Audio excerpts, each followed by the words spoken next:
앞뒤로 한번 인사했으면 좋겠습니다. 한 주간 편안하셨습니까?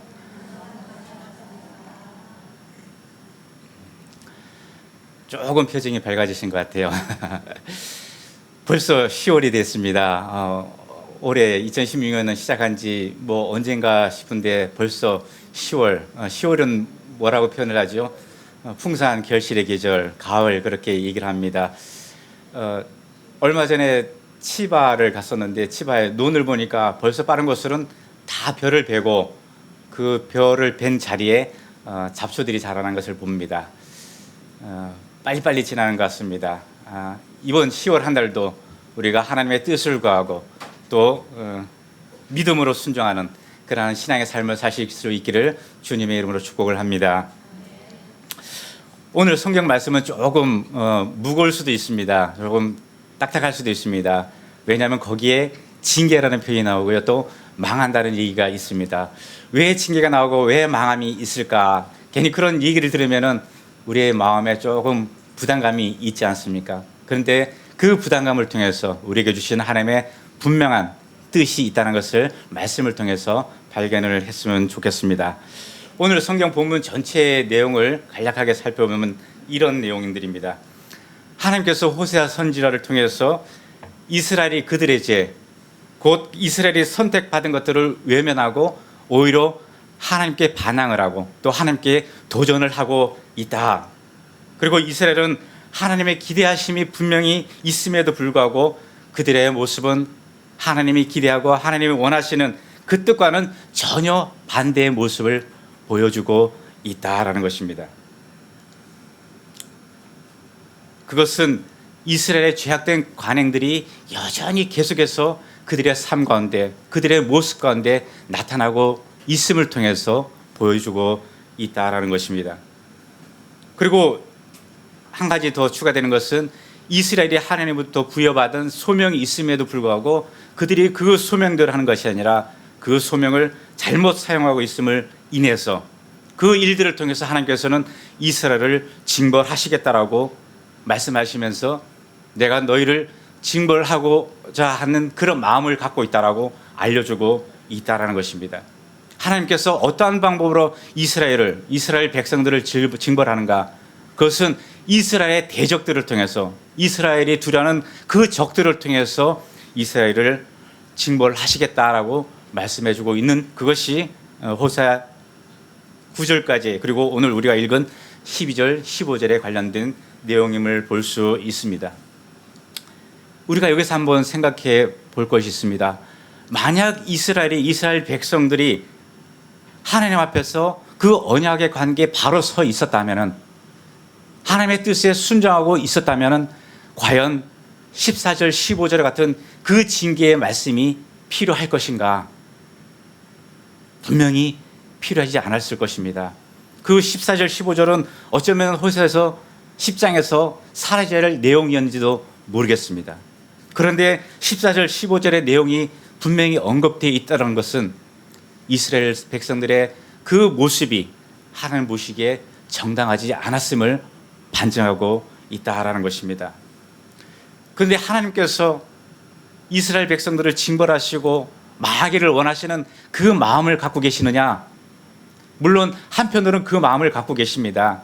이스라엘 백성들, 사랑하는 백성들, 선택한 백성들, 하나님께서 하나님의 일을 하도록 맡겨주신 그 백성들이 하나님 보시기에 도저히 합당한 그러한 모습을 갖고 있지 않기 때문에 하나님이 분명히 그들에 대해서 책망하는 마음을 갖고 계십니다. 그런데 그 마음이 다가 아니라는 것입니다.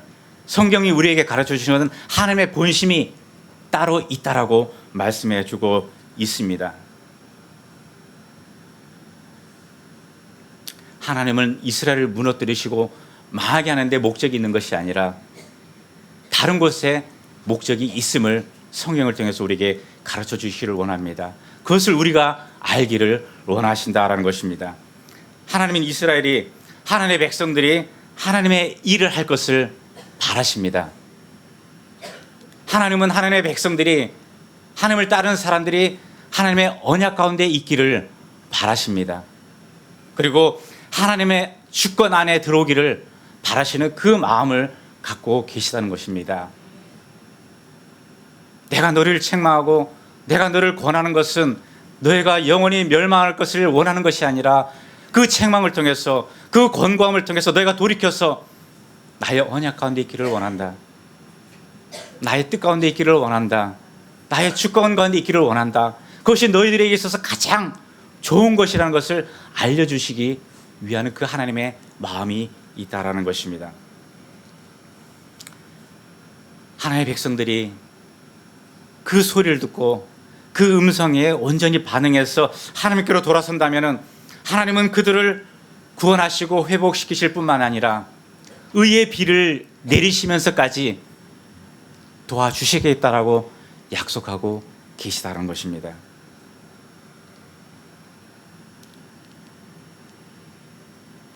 이스라엘 백성들이 반응해야 될 때가 이때라는 것입니다. 하나님이 말씀하시는 이 때를 통해서 하나님을 찾고 찾아야 한다는 것입니다. 이 때를 놓치면 이스라엘 백성들은 영원히 기회를 놓칠 수도 있을지 모릅니다. 이 때를 놓치면 완전히 멸망을 당하고 말지도 모릅니다. 그렇기 때문에 회개하고 하나님의 의를 행하라고 호세아 선지자는 그렇게 외치고 있는 것입니다. 지금까지 잘못된 것, 나쁜 것들을 혹시나 심었다면 내가 뜻하지 않았지만 내가 원하지 않았지만 그런 것들이 나를 통해서 심어졌다면 이제는 은혜의 열매를 거두기 위해서 황폐한 땅을 기경하라고 말씀하고 있는 것입니다. 기경이라는 것이 무엇입니까? 땅을 완전히 갈아엎는 겁니다. 여러분 혹시 밭을 기경했던 경험이 있습니까? 왜 기경을 해야 합니까? 그것은 이미 한번 심었던 그 자리에는 땅이 메말라 갑니다. 그 땅에는 양분이 없습니다. 그곳에는 뭐만 자랍니까? 잡초만 무성하게 자라서 그 땅을 장악하고 있는 모습을 보게 됩니다. 거기에는 어떤 것들이 있습니까? 돌과 잘갈들이 함께 섞여 있습니다. 그런 상황에 씨앗을 심으면 어떻게 될까요? 그 씨앗이 제대로 땅속에 박혀서 자라나고 열매를 맺을 수 있을까요? 그런 환경이 되지 못한다라는 것입니다. 씨앗이 심어져서 건강하게 자라고 열매를 맺기 위해서는 반드시 땅을 기경해 줘야 된다는 것입니다. 그 기경하는 것이 그냥 눈에 보이는 그 위에만 뒤집는 것이 아니라 깊은 곳까지 뒤집어야 한다는 것입니다. 그래서 그 깊은 곳에 있는 양분을 끌어올리고 그곳에 생명을 심을 수 있도록 그 환경을 바꿔줘야 한다라는 것입니다. 그렇게 되었을 때 씨앗을 심는다면 그 씨앗이 좋은 양분 가운데 싹이 나고 잎이 나고 자라서 우리가 원하는 그러한 열매들을 거둘 수 있다라고 말하고 있습니다. 깊게 패면 깊게 팔수록 더 좋은 결과를 얻을 수 있음을 우리에게 교훈해주고 있다라는 것입니다. 우리는 논밭을 통해서 기경하는 것을 왜 기경이라는 것을 생각해 보았습니다. 그런데 성경이 또 기경해야 될 것이 있다라고 말합니다. 그것이 무엇인가 하면 우리의 마음을 기경하는 것입니다. 그래서 오늘 본문을 중심으로 두 가지 살펴보기를 원합니다. 우리가 무엇을 기경해야 할 것인가? 그 첫 번째로 주는 것이 내가 중심이 된 신앙을 기경해야 한다는 것입니다. 함께 따라했으면 좋겠습니다. 내가 중심이 된 신앙을 기경해야 합니다. 성경을 보면은 10장 1절에 이스라엘은 열매를 맺었다고 기록하고 있습니다. 풍성한 열매를 맺었는데 그 풍성한 열매를 얻기 위해서 얼마나 수고하고 땀을 흘렸겠습니까? 얼마나 많은 노력이 그 가운데 있었겠습니까? 그 결실로 풍성한 열매를 얻었다면 그보다 더 좋은 게 있을까요? 얼마나 기쁘고 좋았겠습니까? 그러나 문제는 그 열매가 하나님 보시기에 전혀 기뻐할 만한 것이 아니라는 데 문제가 있다는 것입니다. 그 열매의 실상은 썩어 있는 나쁜 열매라는 것입니다. 그것이 무엇인가 하면 지금 이스라엘 민족, 이스라엘 백성들의 모습이라고 하나님은 가르쳐주고 있습니다. 그래서 하나님은 이와 같은 상황을 안타까워하고 계시는 겁니다. 이와 같은 상황을 참지를 못하시는 겁니다. 그래서 말씀합니다. 그래서 알려주기를 원하십니다. 한편의 마음으로는 노하는 마음이 있습니다. 너희가 그렇게밖에 할 수 없니? 너희가 그런 열매, 썩어가는 열매, 나쁜 열매를 맺어가는 그러한 것들을 계속 해야만 하느냐? 하나님의 안타까운 마음, 그것이 담겨있는 한편으로, 또 한편으로는 그들을 돌이키려 하는 간절한 마음이 있습니다. 호소를 합니다. 하나님이 호소한다는 것이 우리의 상식으로는 이해가 되지 않습니다. 우리의 믿음은 이해되지 않습니다. 그런데 하나님께서는 이스라엘 백성들에게 호소합니다. 간절히 하나님의 마음을 전달하기를 원하십니다. 그런데 이스라엘 백성들의 반응은 어떻습니까? 전혀 회개할 분위기가 없습니다. 하나님의 말씀을 들으려 하는 그런 의지가 없는 것처럼 보여집니다. 왜요? 그들에게는 자신들이 자랑하는 군사력이 있습니다. 자신들이 사랑하는 힘이 있습니다. 그러다 보니까 하나님의 그 말씀이 그들의 귀에 제대로 들어오지 않는 것입니다. 하나님의 존재가 그들에게 깊게 와닿지 않는 것입니다. 그들이 절망 가운데 있을 때는 하나님 나를 도와주십시오 했던 그 상황들이 이제 자기들이 살만하니까, 자기들이 뭔가 누릴만 하니까, 자기들이 내세울 만한 것들이 있으니까, 자기들의 필요가 충족이 되니까 하나님은 따로 된 삶을 살아가고 있다라는 것입니다. 그것이 이스라엘 백성들이 갖고 있는 어리석음이며 교만함이라고 우리에게 가르쳐주고 있습니다. 그것들을 통해서 이스라엘 백성들이 가는 길은 어떤 길입니까? 징계와 망하는 길밖에 안 된다라는 것입니다. 하나님이 그것을 경계하셨습니다. 그것을 책망하신 겁니다. 그것을 징계하기를 원하신 겁니다. 그 길로 가서는 안 되는데 자꾸 그 길을 향해서 가니까 하나님이 못 견디시는 겁니다. 하나님이 예수님을 이 땅에 보내신 그 이유 다른 것 없습니다. 우리를 사랑하시는 그 마음이 너무나 크시기 때문에, 하나님 스스로가 그것을 견디지 못하기 때문에 예수 그리스도를 이 땅에 보내셔서 예수를 통해서 우리를 구원하시고 하나님 관계를 회복시키기 원하는 그 마음이 있음을 우리는 압니다. 동일하게 하나님이 이스라엘 백성들에게 그 하나님의 마음을 전하시고 싶으신 겁니다. 그런데 이스라엘 백성들이 그것을 외면한다는 겁니다. 너희가 그러느냐? 그렇다면 내가 너를 징계할 것이다. 두려워하지 않느냐? 그럼 내가 너희를 망하게 할 것이다. 그렇게 하나님께서 강하게 경고하시고 징계를 선하고 계심을 우리는 보게 됩니다. 하나님의 그 말씀에, 그 징계 앞에, 그 경고 앞에 이스라엘 백성들의 해야 할 것은 무엇입니까? 선택입니다. 최종적인 선택은 그들에게 있는 것입니다. 그들의 몫입니다. 하나님께서 말씀하셨을 때 그것을 선택하는 것은 누군가? 여러분들이 선택하는 것입니다. 앞으로 일어날 일들을 위해서 그 누구도 대신 선택할 수 없는 것입니다. 선택하는 것은 여러분 각자에게 주어진 것입니다.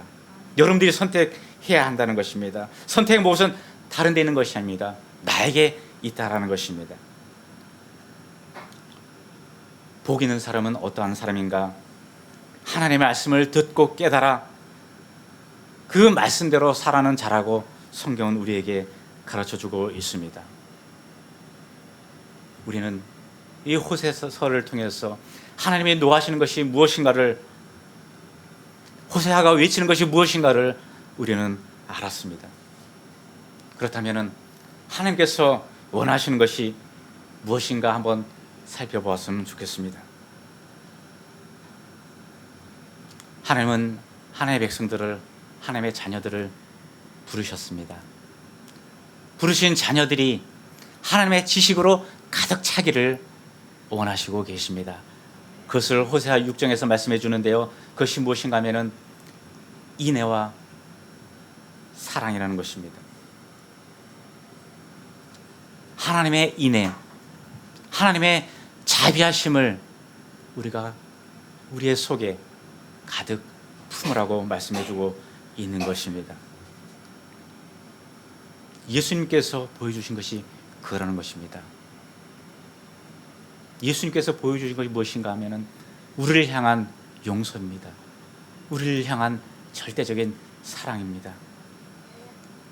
그 용서와 그 사랑에는 옳고 그름이 우선되지 않습니다. 내가 잘했느니 내가 잘하느니 그것이 먼저가 아닙니다. 제일 앞에 내미는 것은 주님의 그 사랑, 주님의 그 용서하심이 먼저 앞서야 된다는 것입니다.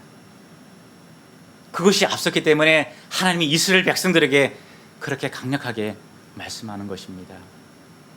하나님의 그 마음이 없으셨다면 굳이 그렇게 하나님이 나서실 필요도 없고 선지자를 통해서 그렇게 외치도록 하실 일도 없었을 것입니다.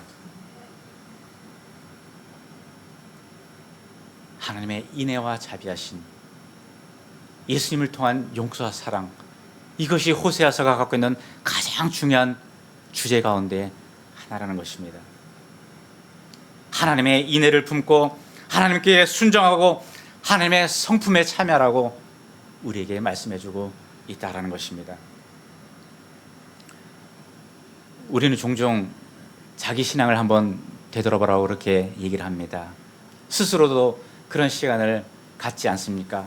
지금 나의 현재 믿음의 상황, 나의 신앙의 상황이 어떤가? 나의 신앙을 점검할 때 가장 중요한 것 가운데 하나가 있습니다. 그것이 무엇인가 하면 하나님의 뜻을 위해서 내가 순종할 마음이 있는가 없는가입니다. 하나님의 뜻에, 그 하나님의 계획에 내가 순종하는 마음 자체가 없으면은 다른 것은 논할 필요가 없습니다. 가장 우선적으로 신앙이 점검되어야 할 것은 하나님의 뜻에 내가 굴복하고 그 뜻에 순종하며 나아갈 마음을 갖고 있느냐 없느냐에 있다라는 것입니다. 하나님의 뜻에 순종할 마음이 없고 여전히 내 주장만을 하나님께 고집하는 태도를 가지고 있다면 그것은 우리에게 가장 불행한 것 중에 하나가 아닌가 싶습니다. 때론 그런 마음이 들 수 있습니다. 하나님, 제 입장 아시잖아요. 하나님, 제가 놓여 있는 지금 상황 아시잖아요. 그러니까 저를 먼저 좀 생각해 주십시오. 제 이 상황을 먼저 좀 살펴주십시오. 하나님께서 원하시는 것이 무엇인지 충분히 알겠는데 지금은 저를 먼저, 저의 입장을, 저의 상황을 먼저 좀 생각해 주시면 안 되겠습니까? 하나님의 계획이 있는 것 아는데요, 그 하나님의 계획이 좋다는 것 아는데요, 근데 지금은 제가 갖고 있는 계획 거기 한번 맞춰주시면 어떻겠습니까? 혹시 그런 생각해 보지 않으셨습니까? 이렇게 질문을 드리면 분명히 우리의 마음이 좀 무겁습니다. 왜 굳이 그런 질문을 해서 나를 무겁게 하는가? 내 마음을 불편하게 하는가? 괴롭게 하는가? 그런데 그런 질문에 우리가 도전이 되어야 한다는 것입니다. 그런 도전이 없으면은 이스라엘 백성들이 하나님의 음성을 들으면서도 전혀 거기에 반응하지 않는 것처럼, 그 하나님의 경고를 흘려보내는 것처럼 우리 역시도 동일하게 흘려보낼 수 있는 우를 범할 수 있다는 것입니다. 그런 질문을 들었을 때 정말로 내가 그런 마음을 갖고 있는가? 그러면 그 마음을 내려놓아야 합니다. 지금 내 자신의 잘못된 신앙의 모습에 놀라움이 있다. 그것이 잘못된 것이 아닙니다. 오히려 그것에 감사할 수 있는 마음이 우리 가운데 있어야 한다는 것입니다. 왜요? 그것을 통해서 깨닫게 하시고 그것을 통해서 변화되는 우리의 모습을 원하시는 그 하나님의 은혜가 있기 때문인 것입니다.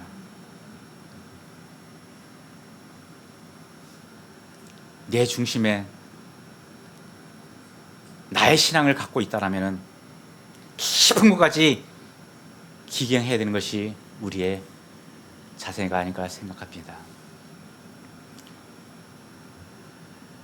복음서는 4개가 있죠. 마태복음, 마가복음, 누가복음, 요한복음. 그런데 한 개가 더 생겼다고 얘기하잖아요. 그렇죠. 우리 손 집사님 말씀하시는데 내가 복음, 자꾸 내가 써내려는 거예요. 하나님의 말씀, 그 복음을 다 따라하기도 벅찬데 굳이 내가 더 만들어가지고 하려는 그 저희가 뭔지 모르겠어요. 그런데 그 내가 복음이 정말로 좋은가? 지나가 보면은 전혀 아니라는 것을 알면도 불구하고 그 순간순간 그 상황에서 그냥 자꾸 만들어가고 싶은 그 마음이 그냥 일어나는 것을 억누르지 못하는 것 같아요. 그것을 팽개치지 못하는 것 같아요. 성경은 말씀합니다. 우리의 마음을 바꾸는 것이 기경하는 것이라는 겁니다. 우리의 잘못된 신앙, 내 중심의 신앙을 기경할 수 있는 그런 은혜가 있기를 바랍니다. 인생의 문제라는 것이 해결된 것이 아니라 안고 가는 것이 아닌가 생각을 해봅니다. 물론 문제가 있으면 그것을 해결하려고 노력합니다. 그런데 문제라는 것은 한번 해결한다고 완전히 없어진 것이 아니라 또 다른 것이 계속해서 반복되고 나타나는 것이 아닌가 싶습니다. 우리의 전생의 가운데 그냥 늘 그냥 함께 가는 것이라고 생각하는 것이 오히려 마음 편하지 않을까 생각이 들 정도입니다. 우리에게 가르쳐주는 신앙이라는 것은 이런 것이 아닌가 생각합니다. 답이 없습니다. 해결하고자 해도 해결될 수 없는 것이 아닌가. 그렇지만은 답이 없는 것처럼 보여지는 그 것들이 결국에는 예수 그리스도를 통해서 승리를 주실 것이라는 그 믿음이 바로 신앙이 아닌가 생각해 보는 것입니다. 이스라엘은 자기들이 갖고 있는 그 자신감을 통해서 헤어나올 수 없는, 몸부림치면 칠수록 더욱더 깊이 빠지는 늪에 놓여 있는 그러한 모습을 보여주고 있습니다. 내가 복음, 내 뜻, 내 주장, 내 마음대로 한다는 것이 얼마나 위험성을 갖고 있는 것인가를 이스라엘 백성들의 그 삶을 통해서, 그 모습을 통해서 우리에게 깨닫게 해준다는 것입니다. 하나님은 주의 뜻을 따르기를 바라십니다. 예수님을 닮는 인격과 성품으로 나아가도록 하시기를 원하신다는 것입니다. 그것을 위해서는 해야 될 것이 있습니다. 앞에서 말씀드린 것처럼 내 고집 꺾는 것입니다. 내 생각 내려놓는 것입니다. 내 계획들을 깨뜨리는 것입니다. 그곳에 하나님의 계획을 받아들이고요, 하나님의 뜻을 구하고 바라보는 것입니다. 하나님께서 그렇게 깨뜨리고 그렇게 내려놓고 그렇게 버리라고 말씀하신 것은 다른 것에 있지 않습니다. 바로 여러분 한 분 한 분 우리를 위해서라는 것임을 잊지 말았으면 좋겠습니다.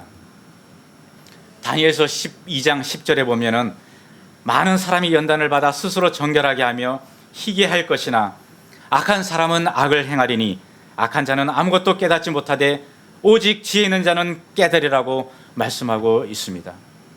우리는 하나님의 뜻이 무엇인지를 생각하고 그 하나님의 뜻을 받아들여야 한다는 것입니다. 내 생각을 하나님이 받아들여도 계속해서 고집하고 우기는 것은 우리가 바꿔야 될 잘못된 신앙이라고 가르쳐주고 있는 것입니다. 우리는 간혹 이런 생각, 이런 마음이 들 때가 있지 않나 모르겠습니다.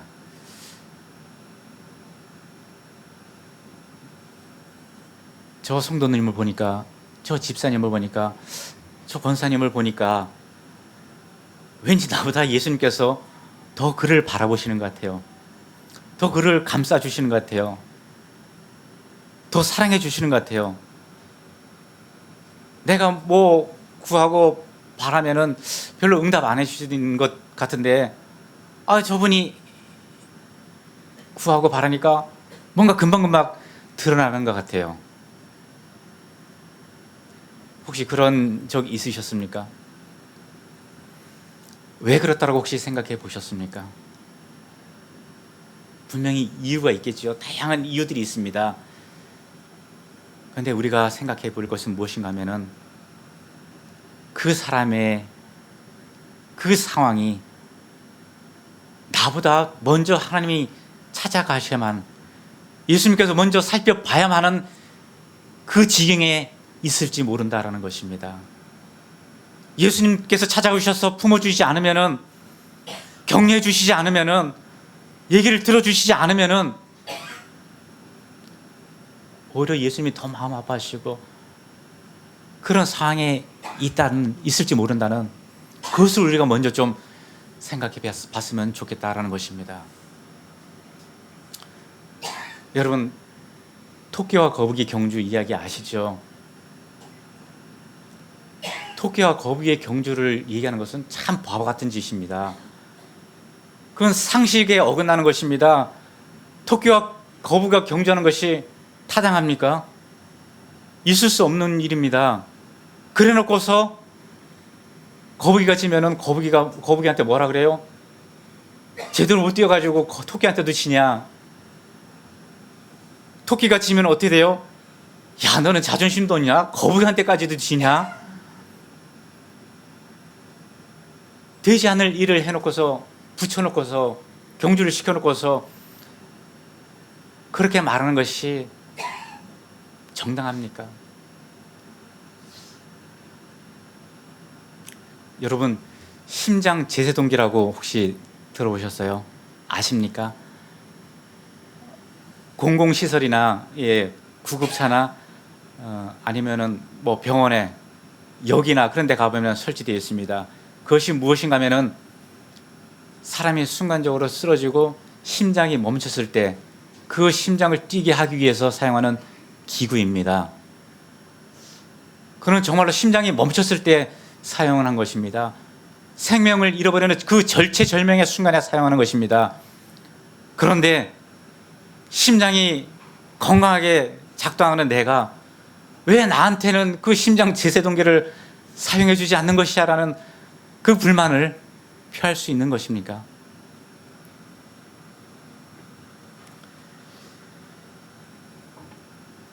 그것은 불평할 것이 아니란 겁니다. 괜한 오해로 주님의 마음을 아프게 하는 내 중심의 신앙을, 그러한 신앙이 있다면 갈아엎기를 바랍니다. 진정으로 나 자신을 위한 신앙의 길은 하나님의 공의를 심고 인애를 품는 것이라고 성경은 우리에게 말씀합니다. 그 말씀을 따르는 저와 여러분의 믿음이 되었으면 좋겠습니다. 알려지지 않은 미국 선교사 한 분 이야기를 소개하기를 원합니다. 포항에서 의원을 운영하시는 제 지인이 올려주신 내용입니다. 이야기입니다. 미국에서 그 선교사님이 중국에 가서 전도를 하는데 때마침 그곳에는 이름 모를 전염병이 유행해서 수많은 중국인들이 희생되는 그러한 상황에 놓여 있습니다. 선교사는 급히 그 전염병의 병균을 유리병에 담아서 면역체를 만들기 위해서 의학이 발달한 자기 고국으로 가져가서 그 면역체를 만들기 위해서 미국으로 떠났습니다. 그가 샌프란시스코에 도착해서 상륙을 할 때 검역소 직원들이 승객들을 철저하게 조사하는 모습을 보았습니다. 그 선교사가 가져간 그 병이 발각이 된다면 변혁책은 뭐고 모든 것이 다 헛수고가 될 것이고 수포로 돌아갈 것입니다. 그 선교사는 고민합니다. 어떻게 할 것인가? 이 상황을 어떻게 타개할 것인가? 조금 뒤에 그는 병균을 자신의 입에 털어놓고 유리병을 버리는 그 선택을 했습니다. 그래서 잠시 후에 그 선교사의 온몸에 병균이 펴지면서 열이 나기 시작했습니다. 그는 병원으로 급히 달려가서 의사들에게 이렇게 외쳤습니다.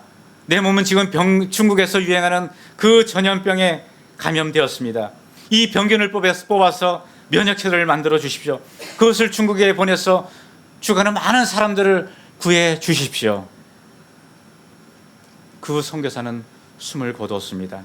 그 희생의 대가로 전염병의 면역체가 만들어져서 중국의 수많은 전염병 환자들을 살릴 수 있었다라는 이야기입니다. 한 사람의 희생을 통해서 수많은 사람들이 살아나는 일들을 우리는 보았습니다. 예수님께서 이 땅에 오셔서 죽어가는 수많은 생명들을 우리를 살려주셨습니다. 우리들의 마음밭이 기경되어야 할 이유가 거기에 있다는 것입니다. 두 번째로 기경할 것이 있는데 그것은 한번 따라했으면 좋겠습니다. 두 마음을 품은 것을 기경해야 합니다. 호세아서 10장 2절의 상반절에 보면 호세아는 그들이 두 마음을 품었으리라고 언급해주고 있습니다. 열왕기상 18장 21절을 보면 엘리야도 이렇게 말합니다. 너희가 어느 때까지 두 사이에서 머뭇머뭇하려느냐? 여호와가 만일 하나님이면 그를 쫓고 바알이 만일 하나님은 그를 쫓을지니라. 무슨 내용입니까? 두 마음을 품은 백성들에게 경고하는 내용입니다. 예수님께서도 마태복음 6장 24절을 통해서 이렇게 말씀합니다. 한 사람이 두 주인을 섬기지 못할 것이니 너희가 하나님과 재물을 섬기지 못하니라고 말씀합니다. 모두 두 마음을 품은 것에 대한 경계의 말씀입니다. 두 마음을 품음으로 이스라엘이 맞아들이는 것은 어떠한 상황입니까? 그들은 하나님을 두려워하지 않았습니다. 하나님의 존재를 가볍게 여겼다는 것입니다. 두 마음을 품어서도 안 된다라고 우리에게 말씀합니다. 우리는 마음을 바꿔서 새롭게 되어야 할 것입니다. 미래에 대한 꿈을 꾼 후 실행이 되면 그것이 현실이 됩니다. 그러나 꿈에 시도가 없으면 그것은 그냥 꿈으로 끝나고 말 것입니다. 하나님은 앞서 행하시는데 사람이 그것에 따라가지 않는다면 그 사람은 죽은 믿음밖에 될 수 없을 것입니다. 하나님이 우리를 포기하셨다면, 하나님이 이 땅을 포기하셨다면 우리는 아무것도 아닌 존재가 될 수밖에 없을 것입니다. 여러분, 불어오는 바람을 피할 수 있는 나뭇가지가 있을까요? 없습니다. 그러면 어떻게 할까요? 나무의 뿌리가 어디에 있습니까? 땅속 깊이 내려졌지 않습니까? 그 뿌리를 의지하고 지혜롭게 바람을 나뭇가지 사이로 흘려보내는 것이 가장 좋은 방법이 될 것입니다. 우리의 신앙의 삶 가운데 만나는 수많은 일들이 불어오는 바람과 같다면 우리는 그 수많은 일들을 어떻게 헤쳐나가야 할까요? 나뭇가지와 같이 대처하는 것입니다. 머리 굴려가면서 어떻게 하면 좀 더 잘 피할 수 있을까? 어떻게 하면 좀 더 잘 모면할 수 있을까? 자꾸 고민하면서 머리 아파할 것이 아니라 그루터기를 붙잡는 것입니다. 예수 그리스도를 의지하는 그 믿음의 방법을 선택해야 된다라고 성경은 우리에게 가르쳐주고 있습니다. 여러분, 푸른 초장과 쉴만한 물가는 누가 누리는 것입니까? 목자를 따르는 양이 누리는 것입니다. 양이 목자를 잘 따를 때 푸른 초장과 쉴만한 물가를 누릴 수 있다라는 것입니다. 목자와 도둑 사이에서 갈등하고 고민할 것은 전혀 바람직한 일이 아니라는 것입니다. 양은 무조건 목자를 찾고 목자를 따르는 것이 진리일 것입니다. 말씀을 마무리합니다. 바라기는 우리들의 마음과 삶을 바라보면서 현재 우리의 신앙에 혹시나 가시가 있습니까? 혹시나 찔레가 있습니까? 그들로 인해서 내가 힘들고 불편한 것이 있습니까? 아픔이 있습니까? 나에게 오염된 것이 있습니까? 그렇다면 우리는 그것을 완전히 갈아엎어야 할 것입니다. 찔레가 없도록, 가시가 뿌리를 내지 못하도록, 나쁜 것들이 계속해서 그 밭에 머물지 못하도록 기경을 해야 한다는 것입니다. 그리고 그 자리에 하나님이 좋은 씨를 뿌려주시도록 구해야 할 것입니다. 호세아 선지자를 통해서 하나님이 누구신가를 다시 한번 분명히 우리에게 조명해 주셨습니다. 그것으로 인해서 우리의 신앙의 삶이 얼마나 복된 것이고 하나님의 인도하심 가운데 있는 것이 얼마나 큰 은혜요 사랑인가를 우리는 다시 한번 깨닫게 됩니다. 그렇다면 우리는 그 하나님의 마음을 받아들여야 합니다. 그 하나님의 뜻이 무엇인가를 자꾸 구하고 물어보고 거기에 반응하면서 살아가는 신앙이 되어야 할 것입니다. 이번 한 주간도 그렇게 하나님 앞에 내 자신의 잘못된 그러한 밭을 기경하면서 주님과 동행하는 그러한 믿음의 삶이 되시기를, 그러한 믿음을 소유하는 저와 여러분들 되시기를 주님의 이름으로 축복합니다. 기도합니다.